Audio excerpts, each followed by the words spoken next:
Oh my goodness. It looks like we're getting Bryan Danielson versus Jon Moxley because of what happened on Rampage. Hot damn! That feels like a big deal. That's awesome. Hell yeah, we're leading with Rampage this week because Rampage was really friggin' good. So we're going to lead with that because it was fun and we want to have fun on this show. Welcome to the WrestleTalk Podcast review. You know how we have fun on this show? We cut SmackDown. We don't put it at the end. We will still be talking about SmackDown just later. Welcome to the WrestleTalk Podcast review of Rampage and SmackDown. I am Pete and I'm joined by my intangible co-host Tempest. Getting your Ultrachats at WrestleTalk.com/support if you have any thoughts and feelings about this episode of Rampage or about SmackDown or about anything in wrestling or not in wrestling. I don't care. You have feelings on NFTs? Let us know. Don't talk about NFTs. I hate them. Anyway. Peanut butter and pickle sandwiches.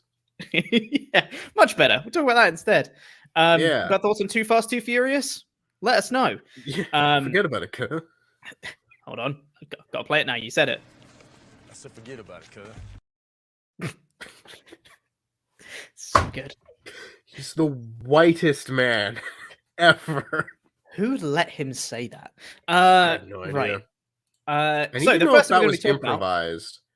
I need to know if that was improvised or if that was written for him. And if it was think written, that was written who for wrote him. it? Yeah, I think that's worse. I think that was written because, you know, it's a very purposeful zoom in on him as he's saying the line shot. So I think that's got to be written, right? Though maybe the "cur" was improv. I don't know. So wild. I would so rather talk about that than SmackDown. I know, right? Anyway, we've got to talk about Rampage first. Let's talk about a good thing. Because we had, firstly, to kick this show off, we had the return match for Jon Moxley. Also, I just mentioned to Tempest just before we went live that I noticed that I actually didn't make any notes at all for Rampage because I just put on the episode and I just kind of watched it. So, yeah, I don't actually have any notes about Rampage at all, but you know, that's fine. I just enjoyed the show too much to make notes. Great. We had Moxley versus Trent Beretta. Nope, that was later. We had Moxley versus Ethan Page for this match, which was a bunch of fun. It was really cool to see Moxley back. He looks great. He looks really good, isn't it?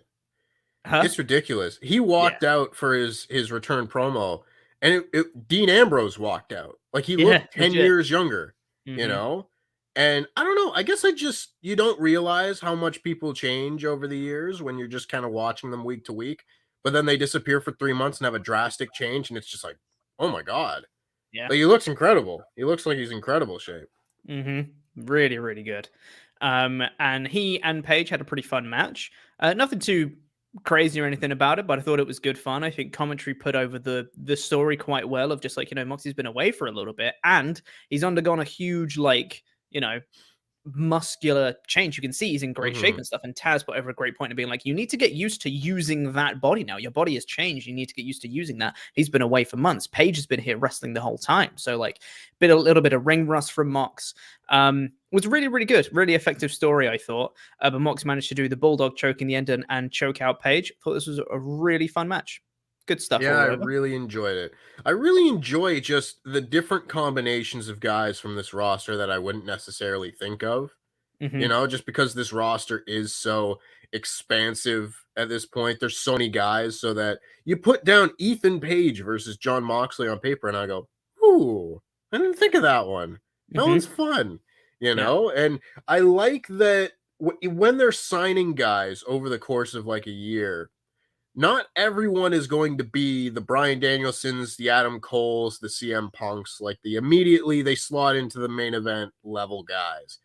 I like they are going out there and signing people like Ethan Page who can come in and slot in kind of in the middle and can work his way up. Because you can still have these guys that you sign that are stars, but they can come in and lose to the guys like Jon Moxley and have it not hurt them. I really, really, really like that sort of thing. I just love the structure of the AEW roster. And yeah, this match was like really fun. It was just fun energy. And of course, maybe that was just seeing Jon Moxley back because he's one of the guys that I've really been missing. I think the show has been a little bit lacking without him, Kenny Omega, and Miro on a regular basis. But having him back, it's just like, oh, he's still my heart. The show is it's like a tick up. It's another upswing for Rampage and everything. Yeah, absolutely. But the thing that we're actually going to be talking about here, our first opening talking point, is what happened after this match, where Moxley delivered a paradigm shift to Page after the match, started walking out through the crowd. And as he does so, Bryan Danielson walks up next to him. Moxley kind of turns around and suddenly Danielson's in his face and he's just politely just clapping him, applauding him for his performance in the match. And the two just stare down and then Moxley just walks off. And you mentioned this in your edited review as well. Bryan Danielson versus Jon Moxley feels so big time compared to what Daniel Bryan versus Dean Ambrose ever would have been, right? Mm-hmm. This feels like a huge deal. And obviously this was supposedly going to be the finals of the Eliminator tournament that we were originally supposed to have, which got turned into Danielson versus Miro after Moxley ended himself into that alcohol rehabilitation program. So we had to change plans. So this was supposedly what we were going to get at Full Gear. But we're getting it now instead. I would assume at Revolution. I think they're probably going to build till then, right? Because that's the beginning of March, I believe. So we've got just over a month to build that. So now they've done the hook. Not that hook. He's coming later.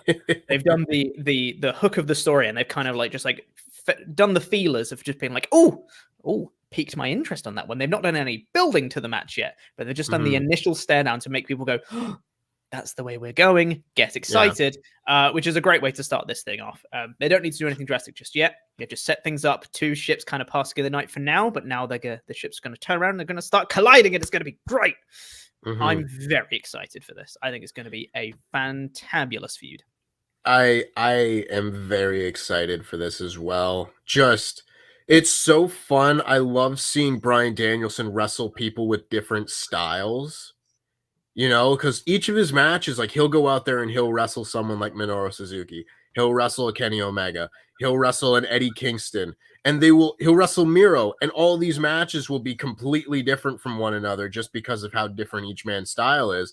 And Moxley's another one who fits right into that mold where he's a brawler. He's got a different style from just about anybody on the roster. And that's just very exciting to me. I'm really looking forward to this match. Like I said in my edited review, it's just like otherworldly next level comparison to where Daniel Bryan and Dean Ambrose would have been compared to where this match is. Like, this is a big time match. This could be like one of the big matches that AEW puts on all year when you look at it, because how often do you get like the two really top level stars facing each other on pay-per-view? A lot of the time it's like Kenny Omega is facing Pac and Orange Cassidy on pay-per-view. Like, they aren't all tippy top level guys. These are two tippy top level guys. And that's very exciting to me. In addition to this match just being fantastic, I know it's going to be treated like a big deal. And also something that's very interesting for me is the fact that supposedly, I believe the reports were that Moxley was going to win the Eliminator tournament to start with and be Hangman's first challenger after the Eliminator tournament. Presumably they were doing that kind of heel turn. They were playing up with him and Kingston before. But now, obviously, Danielson has now turned heel, sort of, right? Or more revealed himself to be a heel the whole time, more realistically. And now, obviously, Moxley's a huge babyface because he's come back from this whole rehab thing, right? So now, like the heel face dynamics have swapped from where they would have been at Full Gear. So I don't know how that's going to play into the match either. Like, this is all so interesting to me, and it's really I'm so curious to see how this match is going to play out. I'm so excited.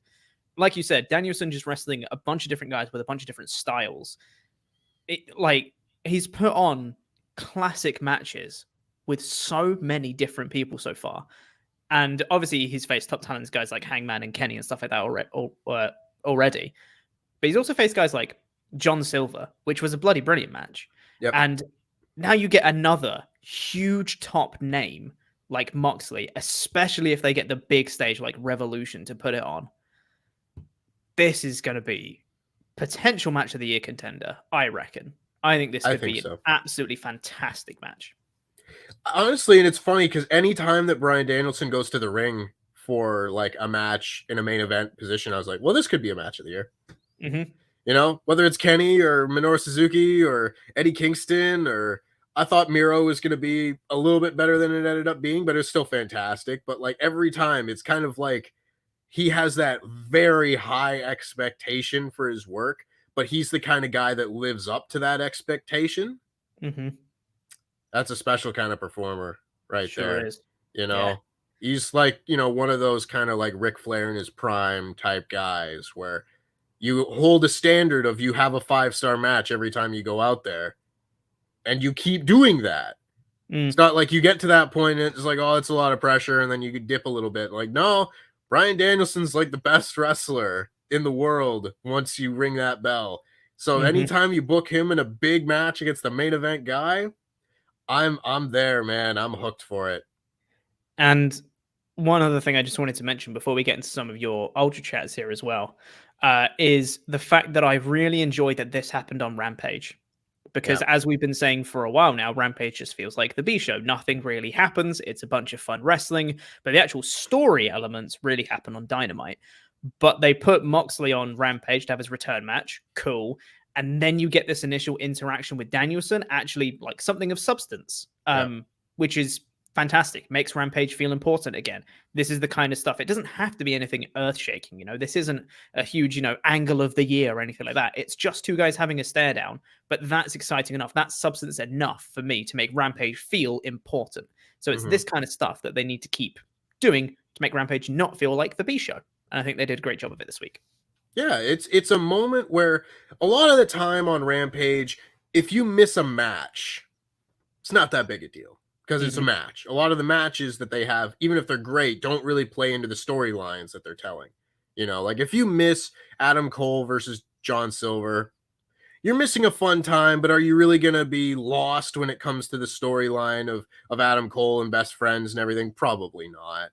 You know, so it makes Rampage feel a little bit missable. But when you have like the beginning of a feud just neatly slipped into this show, that becomes something that you will need to see.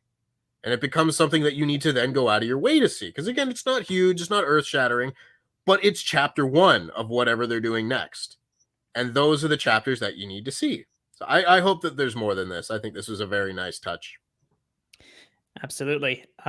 Let's I haven't opened the Ultra Chat document. I should probably do that. But let's silly sausage. I know. But let's get into some of your Ultra Chats here. Keep sending those in to WrestleTalk.com/support. And we're going to read out all the ones that are $5 or up by the time the show goes off the air.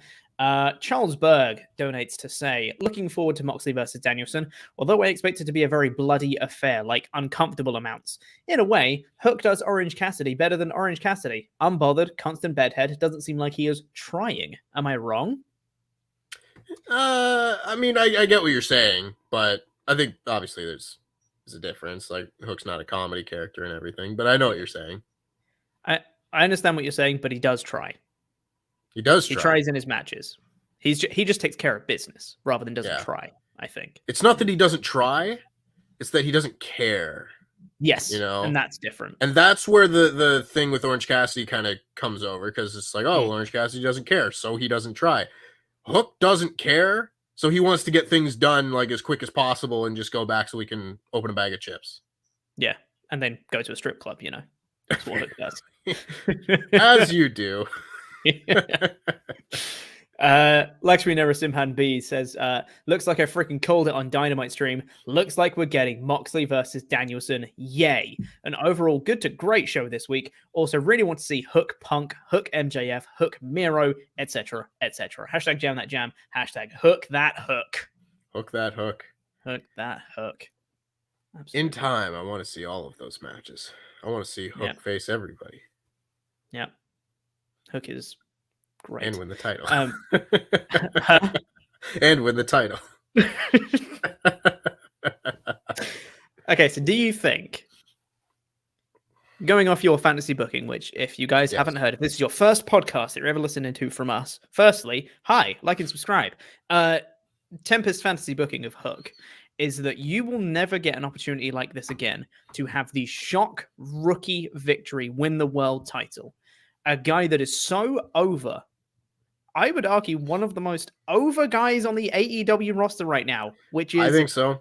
Bonkers to say, but he is. Mm-hmm. You will never get an opportunity like this again to have the shock rookie win and put the world title on him unless you do it soon with Hook, right? Mm-hmm. Do you think it obviously wouldn't be as big of a shock because it wouldn't be the world title? Do you think that could still work for the TNT title? No. I think for this story, it needs to be the world title. Because I think that's shocking. Mm-hmm. I think you can put the mid card title on a guy if he's new. Because you're not. I want it to feel like we're putting our chips in on this. Like it's a risk and a bag of chips in. All that and a bag of chips. Yes. You know, it's like I want them to be like, hey, we're swinging here. We're taking a big swing. Here's your world champion. I don't think you have that same effect with the TNT title. I think he could do really well with the TNT title, and I'm not saying like, oh, it needs to be my way or it's not going to work. But man, I just think it would be really cool. Wouldn't it? We'll do one more Ultra Chat here because I've just seen Mayor of Painesville Dan has come in to just put the lyrics to Chairman's Intent, which is Hook's theme song. It says, yeah, and then in brackets, you don't even know me. Yeah, you don't even know me. Aha, you don't even know me. It's me, yeah, you don't even know me. Yo, these 16 bars cost 16 cars. Kiss these balls. I'm assuming that's bitch, we stars. It says censored word, that censored word. So I'm just going to say jam that jam. You ain't hot like Prince. I was about to say, did Sean Ross Sapp send this in? Did he write the lyrics for this? Pretty sure those are the lyrics, right? It says jam that jam in it. Pretty sure it does. I think so. Hook's He's a big fan of WrestleTalk. Yeah. Hook's a huge fan of WrestleTalk, obviously. Keep sending in your Ultra Chats to WrestleTalk.com/support. We're going to keep reading out these Ultra Chats later on. But first, let's review the rest of the episode of Rampage. So this, the opening point that we talked about was the Moxley Page match. We then got Nick Jackson versus Trent Beretta. God, these guys are good. Yeah, they are. I really wanted to see Roppongi Vice and the Young Bucks. Like if that match was on this show, this might have been like the best episode of Rampage ever. And keep in mind, I still thought that this singles match was like the best thing on the show and like was fantastic and everything. But I would have just swooned over that tag match. Yeah, man. God. For some reason, I don't know why, I keep forgetting how good the Young Bucks are. It's because they're not the focus of the show anymore. Yeah. You know, I notice this every time. Like, they're not the main narrative focus of AEW right now. Because it's on other things. There are other things that are more important right now than the Elite. But they're still, like, the best tag team. So anytime they go out there, they're just like, oh my God, they're amazing. It's just like, I don't know. I don't know why. Because I know they're great. And if someone said, like, who's the best tag team in the world, I'd be like, probably the Bucks. Like, they're up there, right? So I know they're great. But just at the start of this match, you know, they're doing a few, like, back and forth bits. And then Nick Jackson with an just unreal speed, just up the turnbuckle, flipped off, and did, like, a corkscrew into an arm drag. And I was like, Jesus Christ. Like, these guys are so good. Like, it's just unreal. Like, these guys are unbelievably talented. I'm a huge fan of Trent as well. I've been a huge fan of Trent forever. I love that guy. And this match got so good. There were so many great near falls. And as you touched on in your edited review on the main WrestleTalk channel as well, because this wasn't the Young Bucks wrestling, the fans were unsure what the finish was going to be because they were like, okay, there's a swanton to the outside onto the ramp, and then he gets him back in and hits a 450. That's got to be the finish. 1-2 kick out, and everyone went, oh my God. Was awesome stuff. And Trent got a win. Yeah. Trent beat him. Oh, this was a fantastic match. Crowd came alive towards the end of it as well. This was really good. Yeah. I mean, I like the idea that the Young Bucks are the best tag team, but they don't win their singles matches. Yeah. You know, I like that. I like that they are what they are because they're a team. It's just a cool little dynamic to it. And yeah, I'm really happy that Trent got a win. And I think it's really fun when you can have a match like this, when you can play with the audience a little bit because they don't know what the finish would be. Like with the guy that just doesn't have a set finisher. It's kind of the same way with like Bryan Danielson, but obviously you can still lock people in the label lock or hit the knee and people will pop because they're used to those things being his finish. You don't really have any of that with Nick Jackson by himself. Like maybe if you just hit a big super kick, people might pop for a finish. But otherwise, you can just play with people because they're pros and you can make people invested in false finishes because everything could be a big false finish. You don't know what the finish is going to be. Oh, it's really fun pro wrestling. I really enjoy it. And I'm happy to see Trent get a win. Me too. There was a weird bit right at the start of this match where Trent came out and, he was just being, the rest of the best friends came out with him and they were all wishing him good luck. There was a hug and then a fist bump and then Chris Statlander gave him a boop. Wheeler Yuta went out for a fist bump and then he went, and then just tapped him on the shoulder and said, and didn't give him the fist bump. And then the crowd were like, ooh, like, what was that about, Trent? Huh? Yeah. What's going on, Trent? He kind of bullies Wheeler Yuta on being the elite a little bit. Yeah. And I feel like I don't know. Once he came back with like the shaved head, I was like, well, he's got to be breaking out and like turning heel at some point, breaking off from this team. Maybe. That's just me speculating. He seems to me like a guy who could be TNT champion at some point. And have just like a really good open challenge workhorse kind of thing. I don't know when that's going to be, but I think when that happens, the turn is him beating up Wheeler Yuta. Yeah, I think so as well. Yeah. Simple storytelling. You plant the seeds now. This could be like 9 months from now, but I'll remember it. I'll remember this. Yeah. It was really good. Really, really good stuff. I can't remember what happened next, Tempest, because again, I didn't make notes for the show because I enjoyed it too much. Hook! Hook! It's Hook! I like this guy. Hook. Yeah. This match was so much fun. Hook versus Serpentico. This Hook is so good. It's so simple and so effective because Serpentico had come out first, but didn't get an entrance. Hook came out, did his entrance, and as they were announcing Serpentico, he does the streamer thing. Hook then just beats him up with the streamers going everywhere. Like they were getting tangled up all in them. And Hook was like, I don't care. I'm just going to kill you.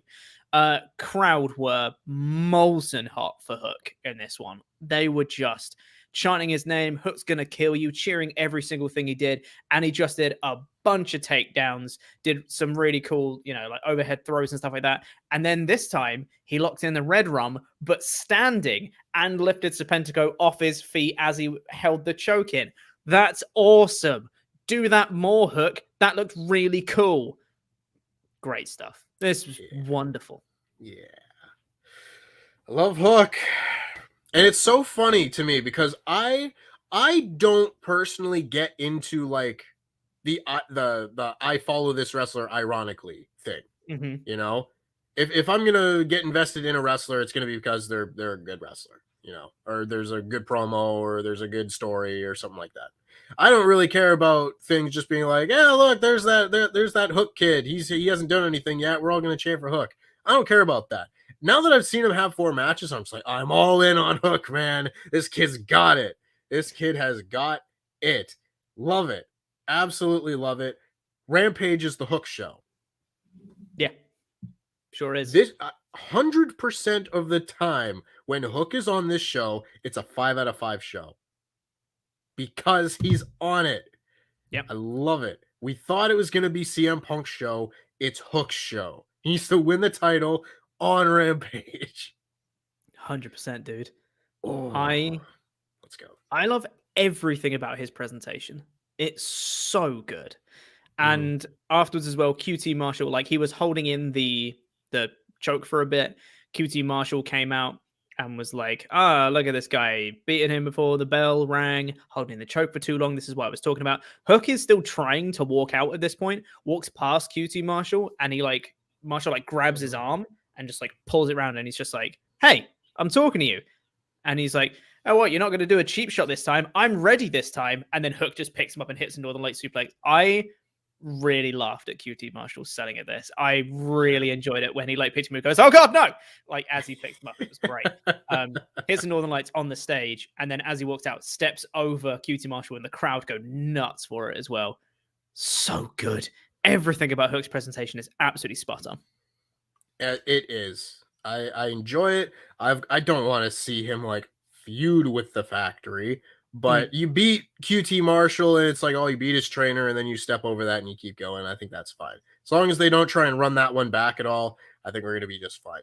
Also, breaking news that I've just now checked, Lio Rush has announced his free agency. Huh. Which is interesting. He said his contract is going to expire on February 14th, and he will become a free agent. Which is peculiar. When did he sign? September. Yeah. It's just odd. Is that a 6-month contract? I don't know. I obviously I don't know anything about it, but Lio Rush is Lio Rush.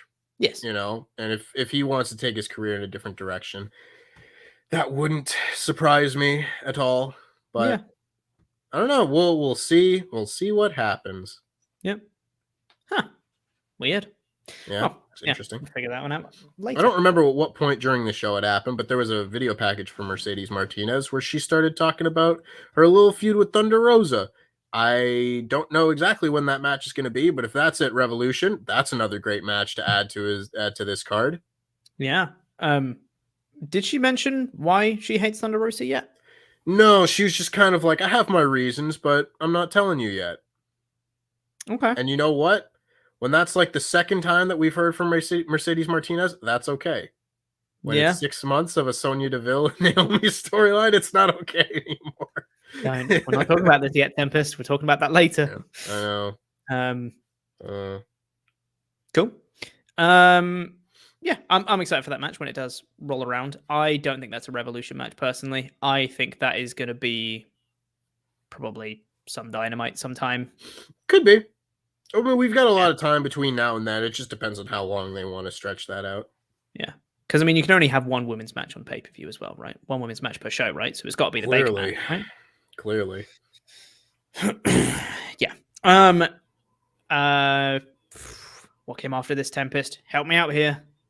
It's the main event. There's only so many segments on these shows.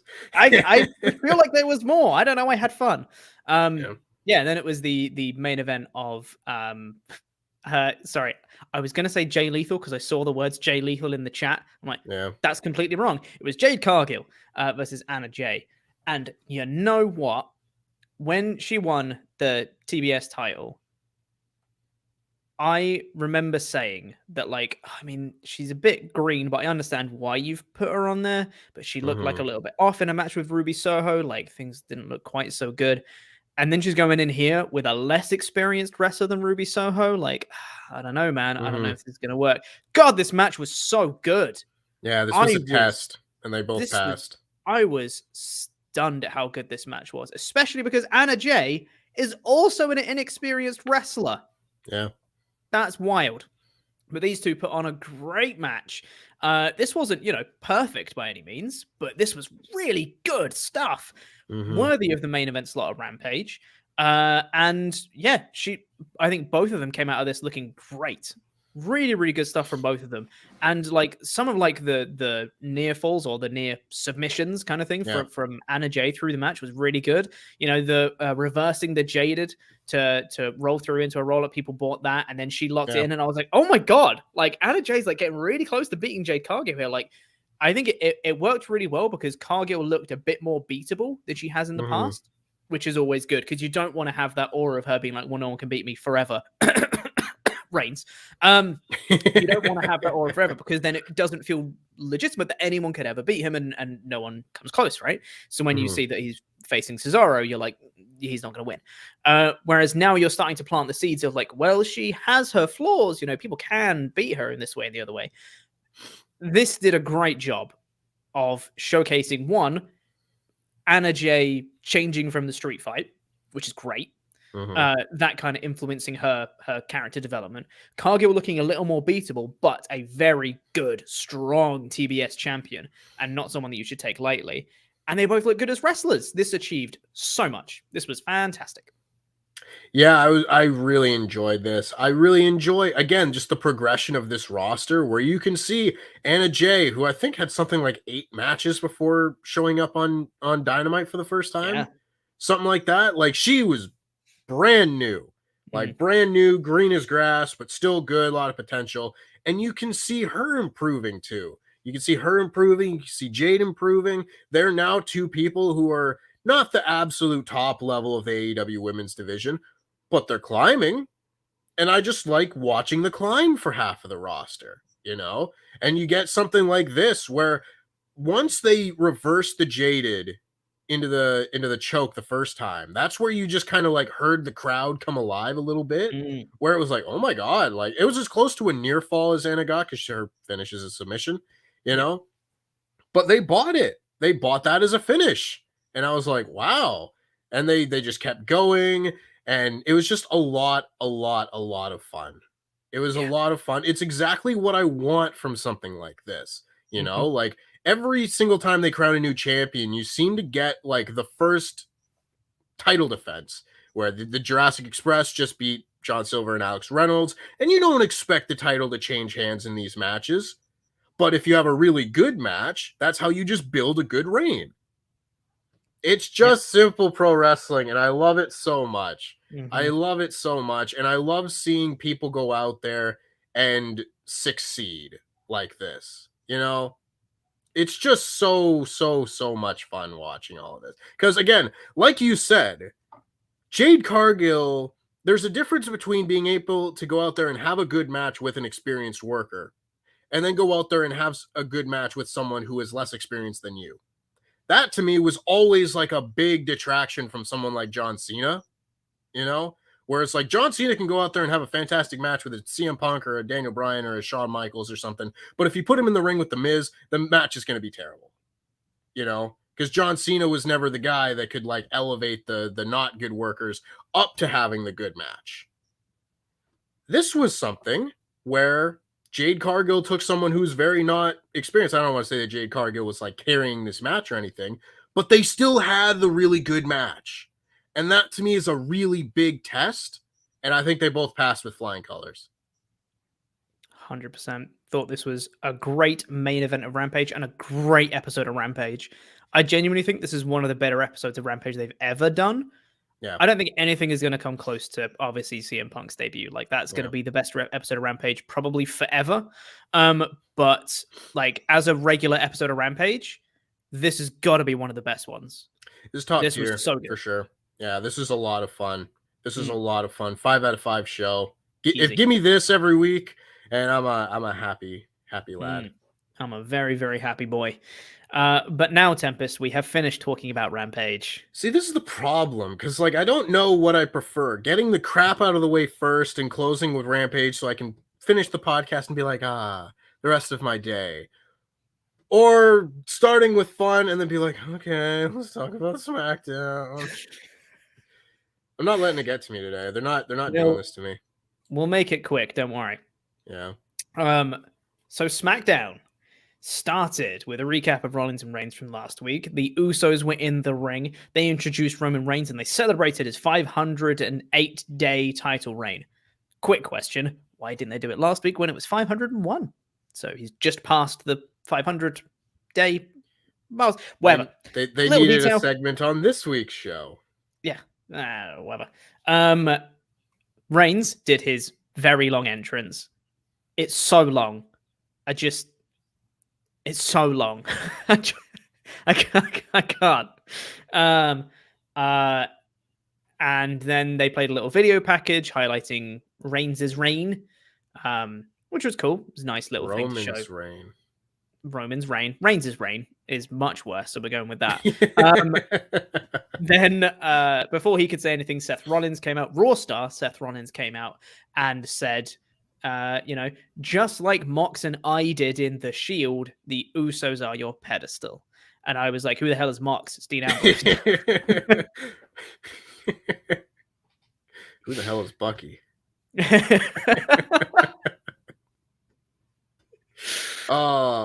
Yeah, it's fun. Yeah. You need to get rid of the brand split, though. Huh? They need to get rid of a brand split, though. Because these Raw stars are just running amok.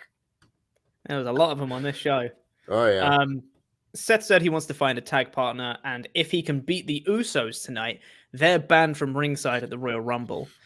Jay accepts while Roman's thinking about it, and then Roman says, let's up the stakes. If Rollins loses, then he loses his title shot at the Royal Rumble, which I thought was some good stakes. I think, in kayfabe, believable stakes. I don't think anyone bought for a minute that, that Seth was actually going to lose, because I don't think he was going to lose his title shot. But I think it was solid stakes that they put on this one. And I literally wrote, I was like, I can't believe they've dropped the dynamic of the Usos and Roman, that they're just his cronies now with no more to it. Not quite. But then when Jay said, I was like, I literally wrote on it, I can't believe they've dropped the ball on this. And then Jay accepted on Roman's behalf, and Roman was like, what? I was like, oh, they're picking it back up again. Great.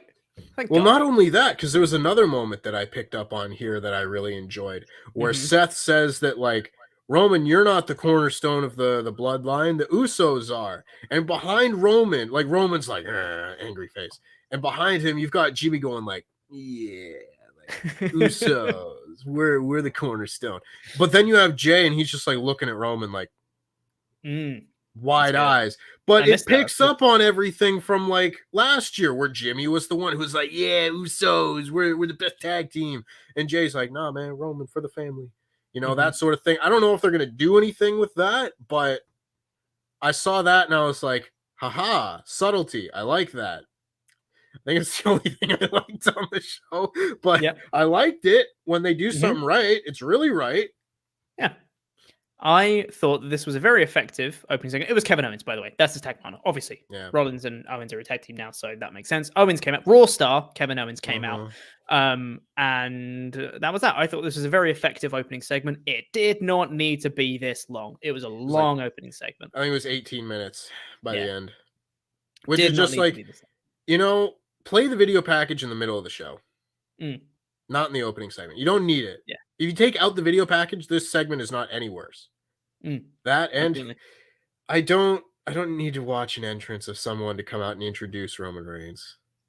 Start the show with the Usos in the ring, or start the show with all of them in the ring. You can have them be like, introduce him and then just hand him the mic with them all standing in the ring, and you cut like 5 minutes out of this show. It's easy. It's not hard, guys. Yeah. Then we got okay. So this I liked from this show. I liked this opening segment. I thought it was good. Not great by any means, but it was good. And I liked the main event match. It had its issues, but I liked the main event match as well. I thought it was a lot of fun. Everything else on this show sucked, and sucked hard. So last week we had Kofi Kingston versus Madcap Moss. Madcap Moss won clean. This week we had Kofi Kingston versus Madcap Moss. Kofi won clean. People have no idea what they're doing. I don't want to get worked up today because my head hurts. And if I saw people saying I look like I'm wearing a cape, I'm wearing a heated beanbag because my neck hurts. I woke up today and my neck really hurt. I do not have the energy to get really fired up. But this show, like, was awful. This show was a rerun. As soon as I saw Sean Ross Sapp report on Fightful Select that this show is going to have like 4 rematches and a Sonya Deville segment, I was just like, well, that sounds terrible. Yeah. And sure enough, it was terrible. Yep, sure was. But this time, Tempest, it was slightly different. Not only did Kofi win this time, he was accompanied by Raw star Big E. Yeah. So it's completely different. Oh boy, he doesn't feel like WWE champion anymore. No. And my hope was that he was going to win the Rumble. I don't know, man. I don't know.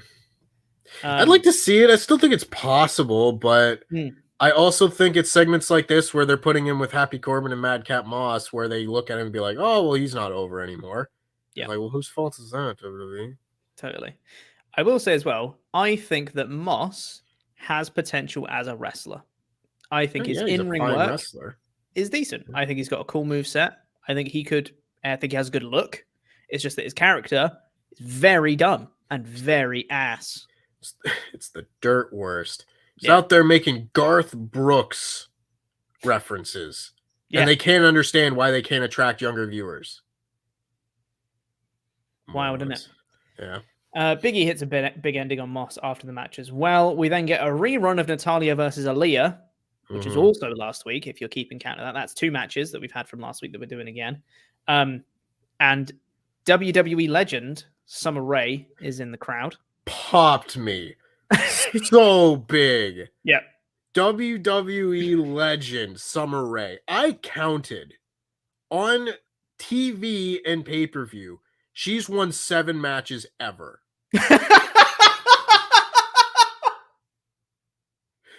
Ever.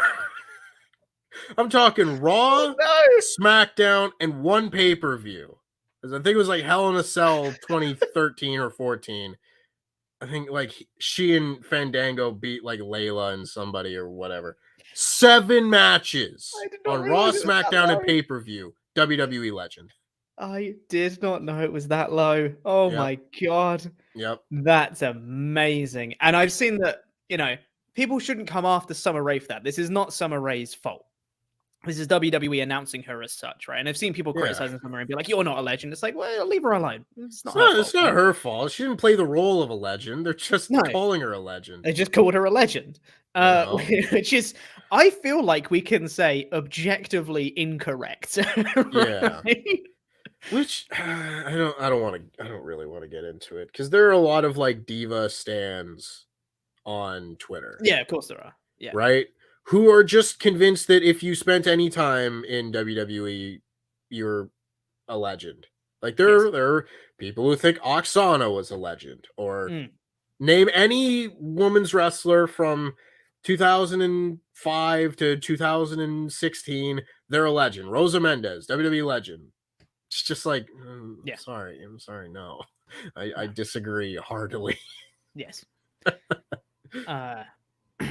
Anyway, she was in the crowd watching how well the women are treated in this era compared to her era. So well with this Natalya and Aaliyah match. Oh God. So Natalya kicked Aaliyah a lot and didn't stop kicking her, and then the referee counted to 5, and then she didn't stop kicking her. And then this is the bit that broke me, right? I was already annoyed at that finish because what's the point? It wasn't built up to in any way. She didn't get Aaliyah didn't do anything particularly to piss her off. She just kicked her a lot and then just kept kicking her for no reason. The bit that really broke me afterwards was Natalya looking shocked about it afterwards. Yep. It's like, you are the most tenured women's wrestler on the roster right now. You know how DQs work. You can't play dumb about this, Natty. Oh, this is terrible. Very stupid. It's the dumbest finish, the getting DQ'd for kicking too much ass finish. Yeah. And then to be like, what? Just piss off. Yeah. And I get it, and it's like the wins and losses thing. I don't really consider this along the same lines, but to have Aaliyah afterwards being like, yeah, I won. I was like, you're such a loser. Yeah. You're such a geek. You got your ass beat for 2 minutes, and you're like, yay, I won. Yeah. And the thing is, WWE always tell us, and they've said themselves, that wins and losses don't matter, right? Yeah. So if they don't matter, why do they care about announcing that Aaliyah won? And why is she like, yay, I won? Why does it matter? Because wins and losses don't matter, right? Mm-hmm.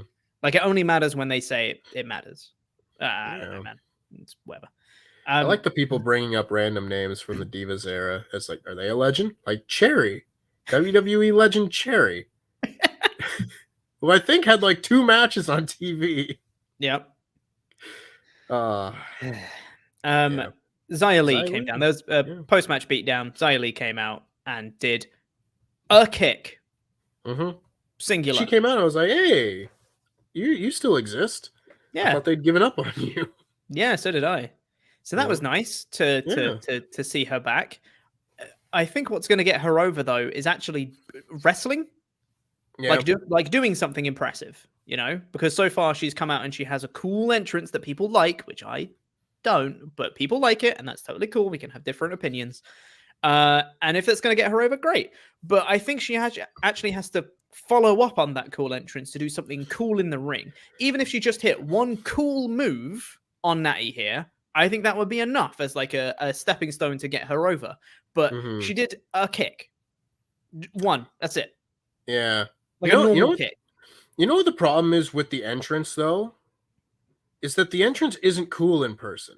Because there's no special effects. I agree. So you can't, like, expect someone to get over with an entrance if the entrance live is lame. Yeah. You know, it would be like if the Undertaker's entrance was 100% special effects and just graphics and everything, and then he's in the ring. Like, that's not cool in person because it's just he's there. You know, I don't know. I think I agree. They need to do more with Xia Li. You still got time. You still got time with her. Pat McAfee really, really leaned into the Stupendous tagline of WrestleMania. Michael Cole. Yeah, I think they're now realizing that they've overdone the Stupendous thing. So now they're really leaning into it as a joke, which is fine. And he like brought out a dictionary and just read through all the synonyms of Stupendous. Why didn't he bring out a thesaurus? Yeah. That's what a thesaurus is. Oh he brought out the wrong book. He brought out the wrong book. I didn't even think about that. Yeah. That's not what a dictionary's for. Oh God, this is great. It was funny though. He made my Cole laugh, and that was cool. He slammed the dictionary down in front of Cole, and that was funny. So after the Viking Raiders pinned Los Lotharios last week to become #1 contenders, they then faced Los Lotharios here, and then they beat him. Cool. That was the whole match. Don't have anything more to say. I do have something to say about the next thing though, which was Naomi versus Charlotte Flair in a championship contenders match. Your favorite. And Sonya Deville came out before the match started and made herself the special guest referee for this match. And now correct me if I'm wrong, because I believe I was off for this episode. She's done this before, right? Where she's made herself the special guest referee for Naomi and Shayna. Last year, Naomi and Shayna, she was a special referee. Yep. So she's done this exact thing before, and also Naomi has had a championship contenders match with Charlotte Flair before as well, a few weeks back, whenever that was, right? 2-3 weeks ago. So we already know Naomi's not going to win because Charlotte's already entered herself into the Rumble. So we know that Naomi won't get a title shot anyway because she's already in the Rumble. Deville comes out before the match starts and you go, okay, great. This is going to be screwy. Awesome. The commentators then say during the match, we still don't know why Sonya has it in for Naomi. Which one is it? Because they don't know. Technically, last week, Sonya told us that it's because she waltzes in her office with her main character vibes when everybody knows she's just an extra. That's a direct quote.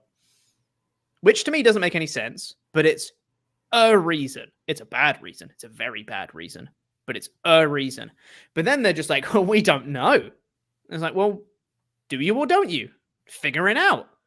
And if you don't know, maybe you should have figured that out before you started this bloody feud.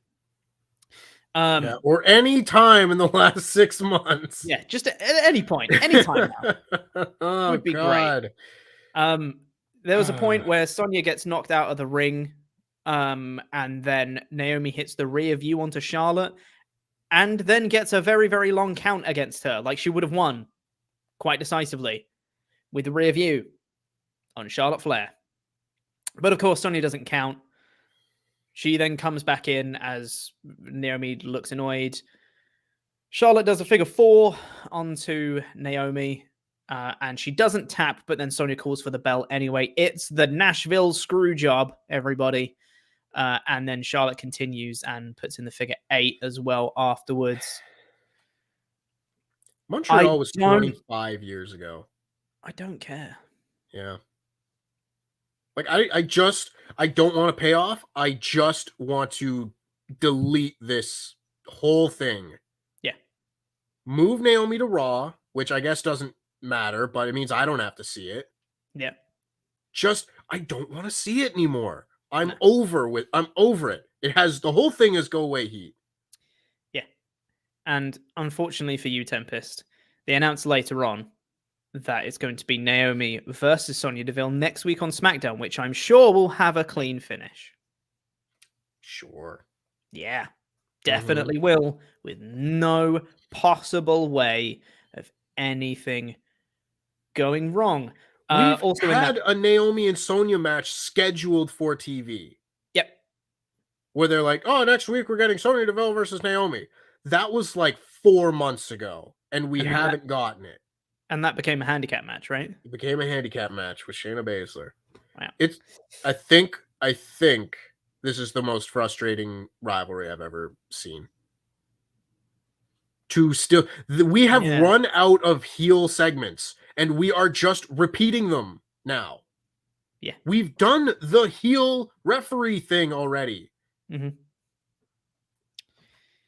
What are we doing here? How are we still at square one? I feel like I make this rant every week, but goddamn, we've been stuck at square one for 6 months. Yep. Jiminy Christmas. And the thing is, Sonya doesn't have to say immediately, this is why I don't like you, Naomi, right? Because you can have that be part of the story of Naomi can be trying to figure out. It can be like a little bit of a mystery to be like, what have I done wrong to piss her off? And she could be going around and trying to figure out and like speaking to other people and being like, what have I done to piss off Sonya Deville? It can be part of the story of Naomi trying to figure out Sonya's motivations, right? But that hasn't happened because what's happened is that they've just not said because they don't know. And then they've just said, well, we still don't know for 6 months. Yeah. And that's it. That's the whole story. It's very stupid. It's so dumb. Yeah. This is the dumbest thing, yeah. And like I keep seeing the thing that I keep thinking on Twitter, and I never want to say it on the podcast because I don't want to go down a certain rabbit hole here. But there's a very specific kind of person on these shows that Sonya has continued to be terrible to. Yep.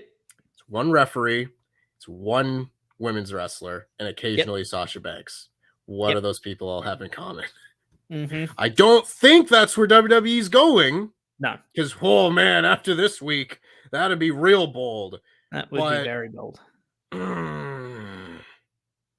Yeah. Getting real big Triple H Booker T vibes off of this. Yeah. I don't like it. I don't like it at all. Nope.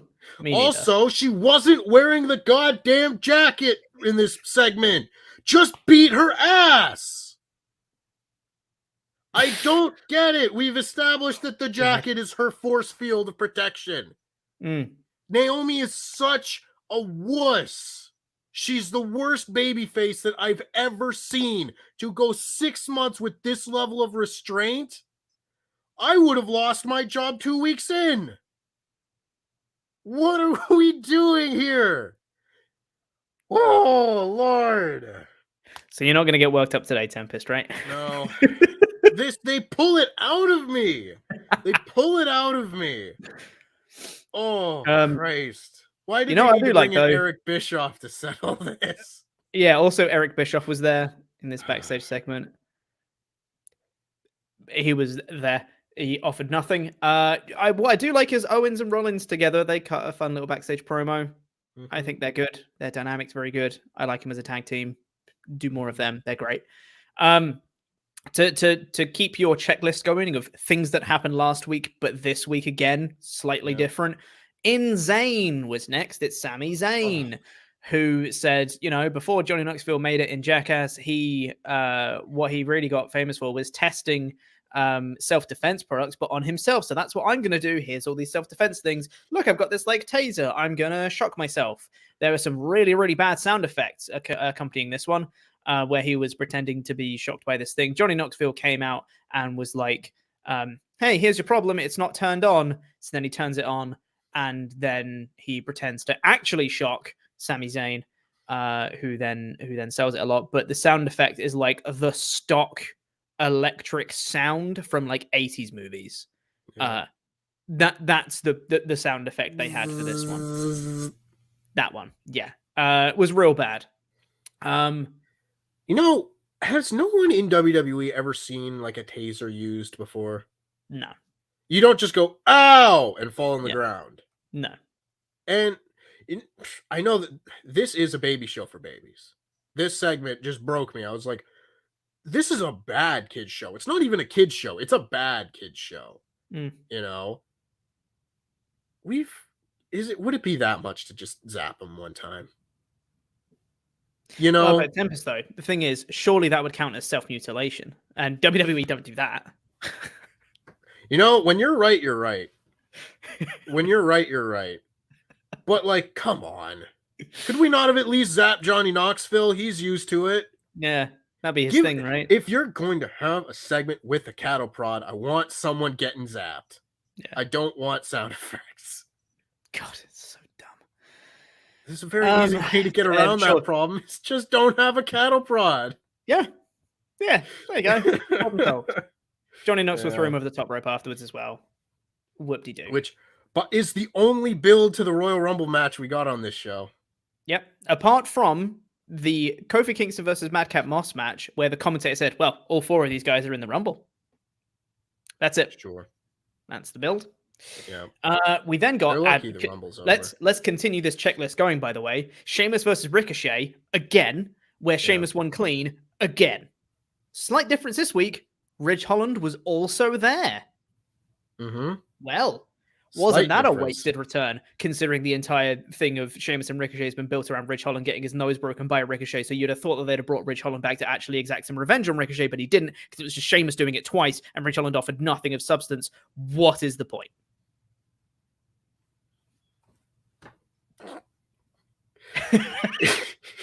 Imagine someone comes up to you and just be like, book the 4 weeks of TV ahead of the Royal Rumble. Mm-hmm. And this is what you write. It's appalling.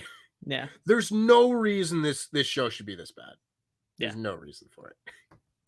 Also, the chat has just reminded me that Johnny Knoxville is now qualified to be in the Rumble, was the quote. Yeah. He's technically still not in the Rumble, I'm pretty sure. Yeah, he still hasn't qualified. He keeps showing that he is qualified. So good. They showed the 2K22 trailer, by the way. It looks like a 2K game. It's a commercial. Great. They showed a commercial in the middle of the show. Yep. It's fine, whatever. And then we had Boogs and Nakamura backstage. Yep. They're walking along, doing their own thing.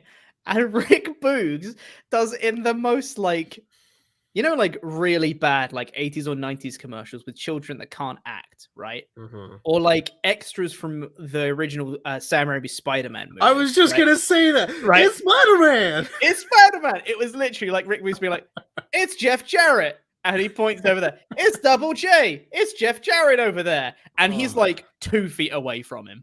It was so funny. And he comes in, and that I don't think they intended for that to be funny, by the way. Just throwing it out there. It was I think it was supposed to be a bit more serious, but I found it hilarious. Hey, it's Jeff Jarrett. And then they said it's JARRET, whatever. Fine. And then he said, what's your name? And he goes, oh, my name is Rick Boogs. He goes, oh, can you spell that? And then the segment ends. They couldn't say it. Is his name R-I-K-K or is it R-I-C-K? R-I-C-K. That's lame. Yeah. Should be R-I-K-K? R-I-double-K. Got 2 Ks next to each other. He's not Bron Breakker. Jesus. I suppose not. R-I-double-K-B-O-O-G-Z. Rick Boogs. It's S as well. It's not Z. What is wrong with this show? I'm trying here. God damn. You're going to have a man named Rick Boogs, and you can't even put a Z on the end of his name? What's the point? I love that that's the thing that broke you. What is wrong with this show? Put an I'm S trying here. I'm trying here. Just call him Eric Bugenhagen again. Spell that name on TV, Rick. Oh, God. Oh, Lord. So good. Anyway, Jeff Jarrett was there. Whoop-de-doo. But then we got the main event. I really liked the main event. It was the Usos versus Rollins and Owens. I'm not going to talk about it long because we've already overrun on this show. I thought it was a really fun match. Lots of really good action. It built to a really good climax. Lots of like loads of near fall stuff like that. Big like pop-up powerbomb from Owens. Lots of like good stuff between Rollins and I think it was Jimmy that was in the ring. Really good stuff. Seth hits the stomp, but before he can get the pin, Roman Reigns comes out and hits Superman punch for a DQ. Not a huge fan of the DQ finish. I understand that was a way to protect the Usos to not get pinned and also have Seth win. I don't know how else you would have booked around that. Don't book the match in the first place is what I'd say. But if you were going to book the match, this is probably the best finish you could have done to protect everyone involved. Because Seth, technically, it didn't change the result. You know, it wasn't like we wrestled for 20 minutes and nothing came of it. Like the result would have been the same, but just Roman was protecting the Usos and he only did it after he knew the Usos were going to lose. So it's not the worst DQ finish I've ever seen, but you either could have had, similarly to like on Rampage, where, you know, Nick Jackson lost because he's a tag team wrestler in a singles match. You could have had Seth, who's a singles wrestler, against one of the Usos, who's a tag team, and you're going to have Seth win. I quite like that, actually. I think that's a much better idea. Yeah.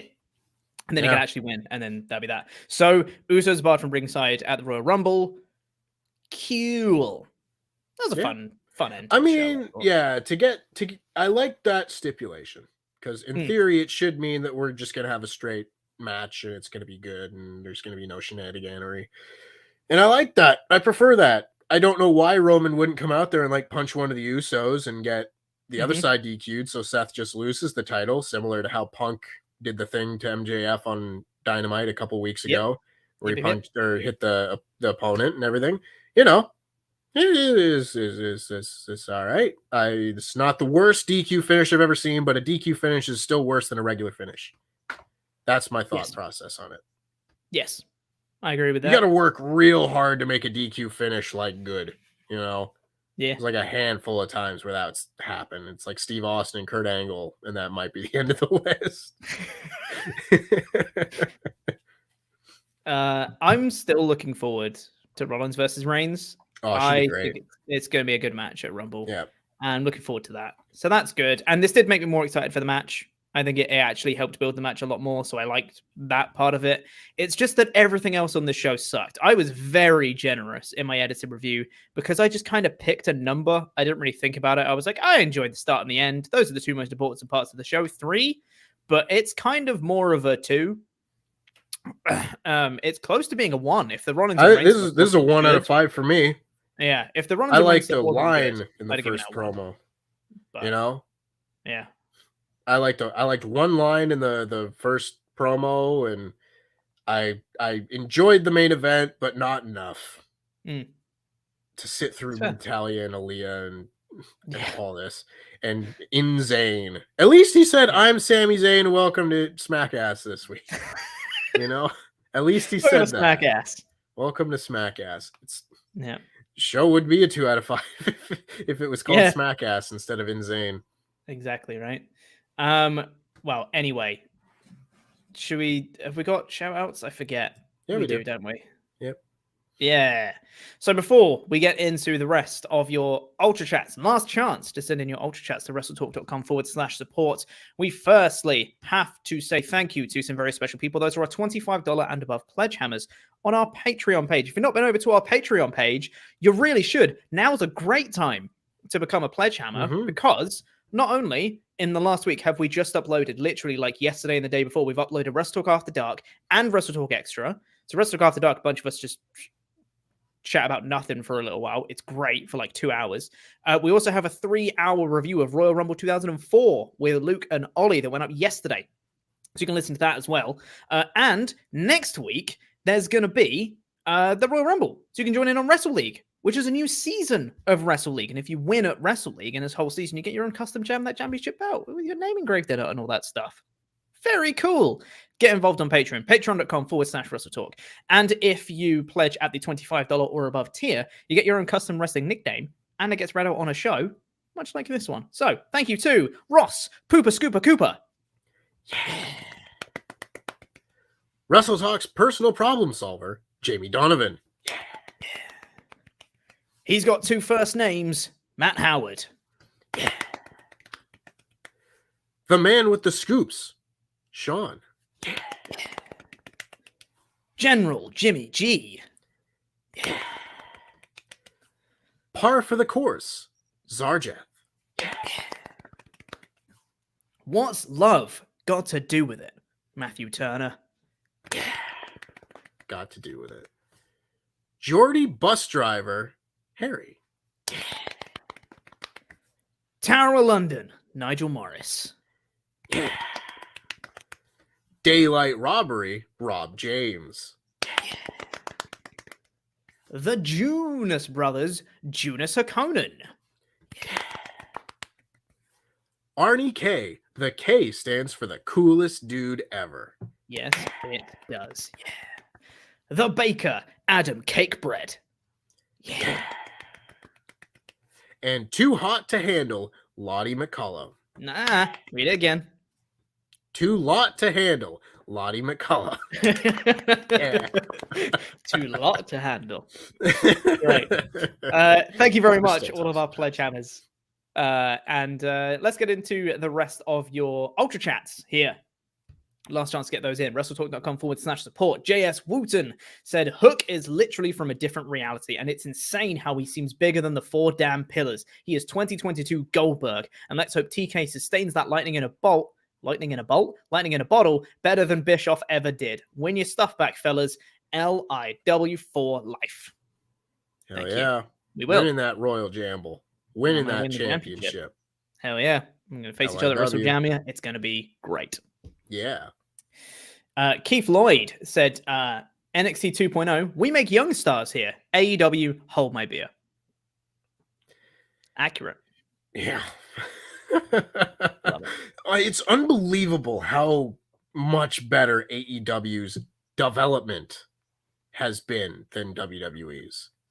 Yeah. It's like, oh, I'm sorry, I'm missing like the $20 million facility that AEW has as a performance center for all this.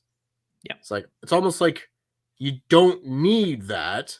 You just need a Jerry Lynn, a Dustin Rhodes, whoever. Serena Deeb. You just need a few good minds. God, put William Regal and Fit Finley down there, and you'll crank out some wrestlers. Oh yeah. Kyrolo Zachary said CM Punk will dethrone Cody as Cody is setting up a feud with Punk based on the promo. As for Hook, let him beat all of Team Taz and take the FTW belt. And FYI, Thunder Rosa and Mercedes Martinez had a feud in Warrior Wrestling. Rosa won the match. That is true. They have done that, yes. Yep. I think it would be good to put that across on TV a bit more, if that is going to play into the story. But yes, that is fair. We did mention that. Yeah. I don't think Punk and Cody are headed towards anything. I don't think so either. And I don't get to talk about Rampage talk about Dynamite very often. Can I give a possibly a surprising and maybe spicy take? I didn't love the Cody promo. It's a spicy take. Felt like a lot of like, I'm just going to say one line from this promo and one line from this promo and one, like, what does CM Punk have to do with anything right now, Cody? What does Jay Lethal have to do with anything? It's just like, I don't know. It's fine, but I don't think Punk and Cody are going to like feud next or anytime soon, really. I don't think so either. Punk Rock and Soda said, I'm glad we're still firm believers in Hook. I know it's only his 4th win, but you genuinely can't help but be entertained by the way he threw around Serpentico. Also, I consider the step over QT a win. I'll say it again, this kid will be a world champion. I believe so. Barring any extraneous circumstances, I believe so. Whether it happens this year or not, I think Hook is destined for greatness unless there's some terrible act of God that comes in the way of that. Totally. Nate S said, Mox dropped those crucifix elbows like Danielson. I popped for that and then really popped when Danielson showed up at the end. Really liked the main event too. Knew Jade was going to win, but was on the edge of my seat when Anna locked in that Queenslayer. I agree. Agree with all of that. And yes, Mox doing those elbows, well, they looked brutal. They looked great. Mm-hmm. Loved it. There was also a bit where he had Paige had Mox in the ropes and was just punching him in the side of the head. And I was like, that looks brutal. That's awesome. Yeah. I hope he's not just punching him really hard in the side of the head. I hope they're working. To clarify, I hope he's not actually punching him in the side of the head. Yeah. They looked very good. Yeah, it's one of those deals where it's like, wow, those look like really good worked punches. Or they're just hitting each other really hard. And I hope it's the former. Yeah. Lakshmi, talking about WWE now, Lakshmi Narasimhan B says, haven't bothered with SmackDown for a while now. Saw somewhere that Raw's Biggie and KO joined Rollins in SmackDown, and the 3 even teamed up in a dark match. Who's the face? Who's the heel? Who knows? Who cares? Is Wildcard back? Was it ever officially gone? No, it's actually the quarterly brand-to-brand invitational Wildcard tournament underground. So I might have missed it because I don't really listen to commentary that much. Did they mention that it was the Wildcard quarterly invitational? No, not that I know of. I was trying to pay attention, and as far as I know, they were just kind of like, Big E's here. Cool. Zoe Sung says, hello, baby faces. That's us. I'm still suffering in cold. Also, I'm shocked to hear WWE NXT 2.0 has terrible women's ratings. I wonder why. So, Gunther. Oh, God. Gunther, the German Pokemon. This Pokemon was the last straw for many people. This Pokemon can't use Google. F water, not what? I don't know what that last sentence means, but I agree with the rest of your Ultra Chat, Zoe. Yeah. God. Oh, next Ultra Chat from Zoe Sung says, no tea. F water, no tea. Tea, water, British water, Walter. I like that she immediately sent in another one, knowing that we're gonna be like, what? Yeah. Okay. Tea, water, British water, Walter. Anyway, actual chat. Them giving Mox that welcome back and treating him like a hero. No Angle, no Bruce Pritchard motives. Tempest is right. Bruce is the worst mind in wrestling. Yes, I still agree. I still think that. Road Dogg gives him a run for his money. Oh, Road Dogg's not good, is he? He's a blithering idiot. Yeah. Stimping for a company that fired him. Can you imagine? Yeah.